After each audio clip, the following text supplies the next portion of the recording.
Quand on évoque la guerre du Pacifique, notre imaginaire est immédiatement inondé par les images spectaculaires des superproductions d'Hollywood.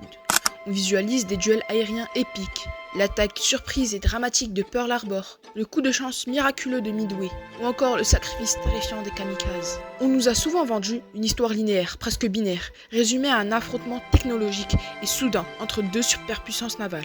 Mais est-ce que cette version gravée dans la pop culture est la véritable histoire ? La réalité, cachée derrière les archives et les rapports d'état-major, est infiniment plus complexe, plus politique et surtout bien différente des clichés. Saviez-vous que pour des millions de personnes en Asie, la guerre ne s'est pas du tout déclarée en 1941, mais qu'elle faisait déjà rage depuis une décennie entière ? Est-ce que le président Roosevelt a véritablement fermé les yeux en coulisses pour laisser détruire sa propre flotte et justifier l'entrée en guerre des États-Unis ? Le mythique chasseur Zéro était-il réellement ce monstre invincible des airs ou cachait-il une faiblesse structurelle tragique pour ses propres pilotes ? Et au moment du dénouement final, est-ce vraiment la seule puissance de l'atome qui a mis à genoux l'empire du soleil levant ?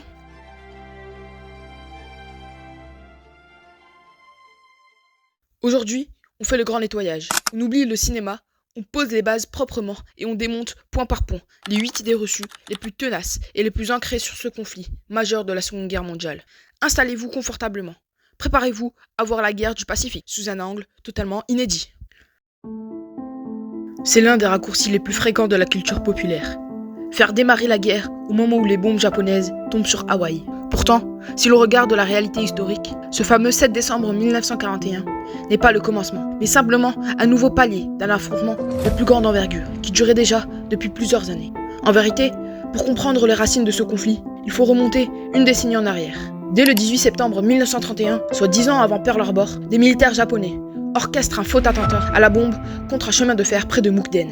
Ce sabotage, fabriqué de toutes pièces, sert de prétexte idéal à l'Empire pour annexer la Mandchourie face à une Chine alors affaiblie et en pleine guerre civile. 6 ans plus tard, le 7 juillet 1937, un incident confus éclate entre soldats japonais et chinois au pont Marco Polo, situé près de Pékin. Cet événement déclenche cette fois l'invasion de la Chine tout entière par le Japon, marquant le début officiel de la guerre sino-japonaise, qui ne prendra fin qu'en 1945. À partir de là, Tokyo cherche constamment à étendre le conflit. En 1940, profitant de la défaite de la France métropolitaine face à l'Allemagne, le Japon place l'Indochine française sous sa tutelle militaire. C'est ce mouvement expansionniste qui déclenche une véritable guerre froide entre l'Empire nippon et les nations anglo-saxonnes, ces dernières apportant alors un soutien indirect à la Chine. En coulisses, la pensée géopolitique japonaise est alors déchirée entre deux visions d'expansion naturelle. La doctrine du Hokushin-ron, tournée vers le nord, qui prône une domination de la Mandchourie et de la Sibérie. La doctrine du Nanshin-ron, tournée vers le sud, qui vise à s'emparer des richesses de l'Asie du Sud-Est et des archipels du Pacifique. Certains hommes politiques, comme le Premier ministre Konoe Fumimaro, un nationaliste réaliste, conscient des moyens limités de son pays, tentent de limiter la portée de l'agression en Chine, s'opposant fermement au faucon militaire durant la marche à la guerre en 1941.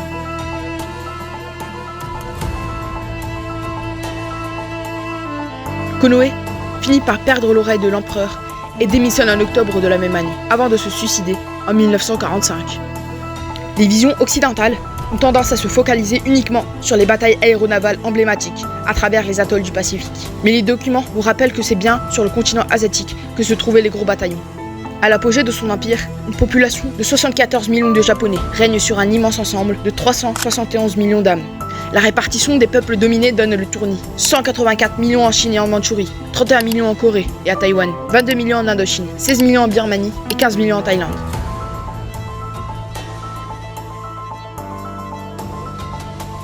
Même en mai 1944, alors que la situation navale se dégrade, l'armée impériale pousse encore ses offensives en Inde et en Chine, là où stationne la grande majorité de ses soldats. Ce sont d'ailleurs ces populations civiles asiatiques qui vont payer le tribut le plus lourd de la guerre, bien loin des bilans hollywoodiens.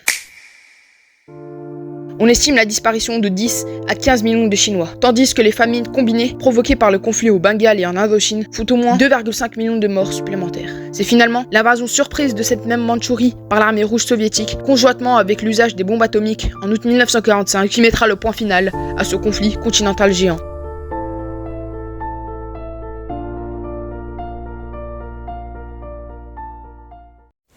On l'a vu, dans une guerre, la stratégie est cruciale. Mais seriez-vous capable de vous aussi diriger une armée à l'image des grandes figures de la Seconde Guerre mondiale ?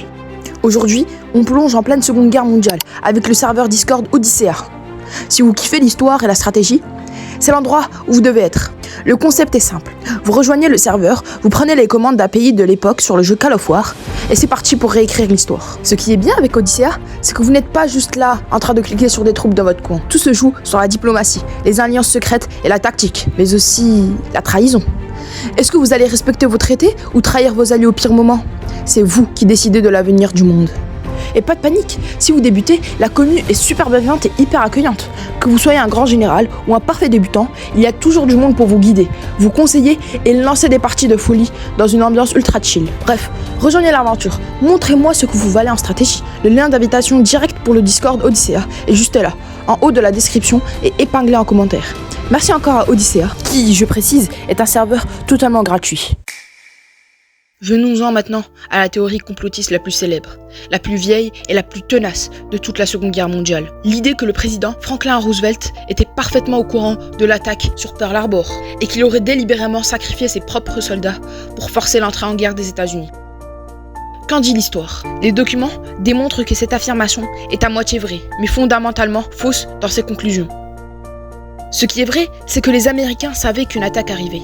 Il est exact que le président Roosevelt, son gouvernement et les chefs des forces armées connaissaient l'imminence d'une attaque japonaise. Dès l'année 1940, les services de renseignement américains avaient réussi à percer le code secret utilisé par les diplomates japonais. Washington n'ignorait donc rien des intentions agressives de Tokyo. Et il est même vrai que Roosevelt souhaitait cette attaque afin de pouvoir enfin engager son pays dans la guerre. Les preuves de cette attente sont indiscutables. Dès le mois de février 1941, un courrier officiel prévient l'amiral Kimmel et le général Short, qui dirigent respectivement la Navy et l'armée à Pearl Harbor, d'un risque d'assaut surprise et réclament des mesures appropriées. Plus flagrant encore, le 24 novembre 1941, soit 13 jours avant le drame, la direction des opérations navales à Washington envoie une dépêche à Hawaï avertissant d'une possible attaque surprise.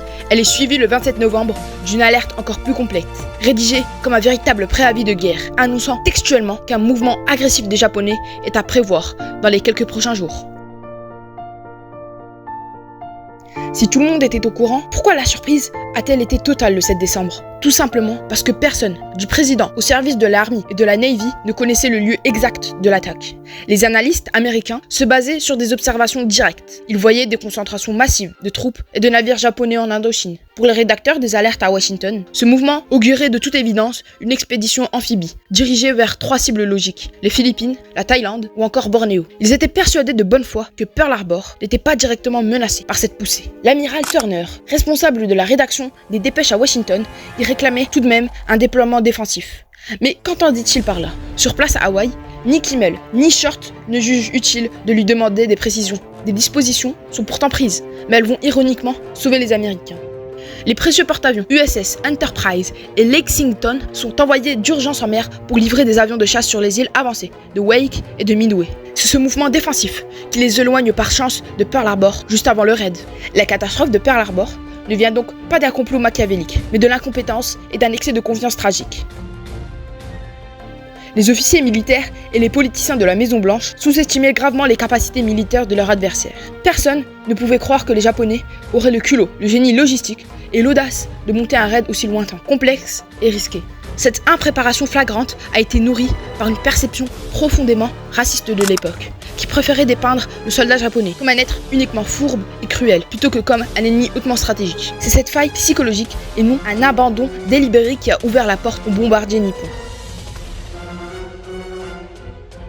Au lendemain du 7 décembre 1941, si l'on s'en tient purement au bilan matériel brut, l'attaque menée par l'aviation embarquée japonaise ressemble à s'y méprendre un triomphe absolu. Les forces nippones réussissent l'exploit de frapper à 6500 km de leur base, coulant définitivement 2 cuirassés américains et en endommageant 6 autres. Parmi ces navires endommagés, 2 sont si durement touchés qu'ils ne retourneront au combat qu'en 1944. En ajoutant à cela une dizaine d'autres navires touchés et la destruction de 198 avions américains, il est difficile de ne pas qualifier ce résultat de victoire. D'autant que le Japon a payé ce raid qu'au prix de seulement 29 avions et de 5 sous-marins de poche perdus. Pourtant, ce succès tactique initial masque en réalité plusieurs échecs profonds dont les conséquences s'avéreront bien plus graves pour les agresseurs que pour les victimes.